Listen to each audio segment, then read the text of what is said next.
Hi, I'm Lisa Taylor and this is Evolution Power Yoga.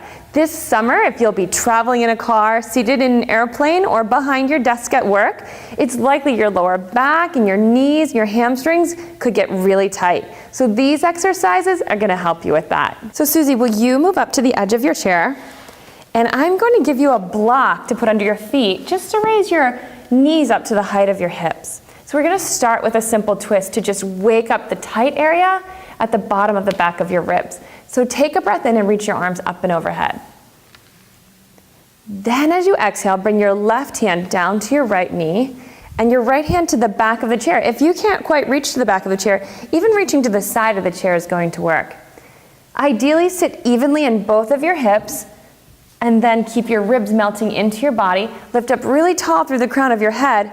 Then when you exhale, start to turn. There's enough space to twist when you're exhaling. I would say breathe in and out, deepening the twist with each exhale about 3 times. Once you finish those 3, inhale and reach your arms overhead.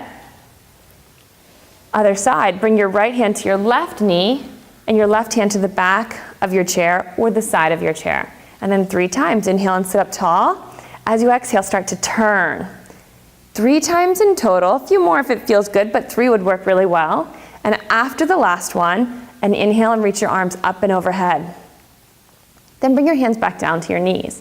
We'll move on to a hip opener. This one's gonna feel really good. I'd keep the block and keep it under your left foot. We'll just move it over so you can just line yourself up, knee with your hip and straight down to your ankle. So bring your left ankle to your right knee, and for some of you, your right knee is gonna live up high in the air. It won't come down toward the floor. And you may even find it difficult to sit up tall like this. It would work to move your hands to the back of the chair, keep your spine tall, and allow your knee to just drop gradually with gravity. Flex your foot so that you could imagine the side of your foot was standing on a wall. Then with your right hand, put your hand on your thigh instead of your knee, so only on your thigh. And you might want to err on the side of moving down your thigh so you're sure you're not on your knee. Roll your thigh out to the right and press down to the floor. You can use both hands if it works better for you that way. Just sit up tall, keep pressing on your thigh. You'll experience an opening up in the back of your right hip. To bring the stretch deep into your lower back, you can fold forward. Just hang down. You can put your arms on the outsides of your knee and your foot.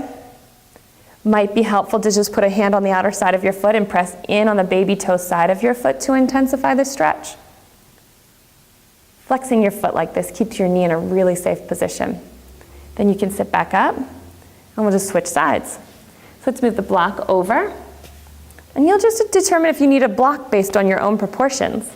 Set up your left ankle, press out and down on your thigh. So your thigh bone, this long bone in your thigh, just rolling it out. That's it. A few breaths. You could stay here for 5, 10 breaths. And after those 10 breaths, you can fold forward. So bring your chest towards your knee. You'll experience many different ranges of flexibility. Some people are very tight and your knee will be up close to your chest. Others are flexible like Susie and you can fold forward. So you determine what's best for you.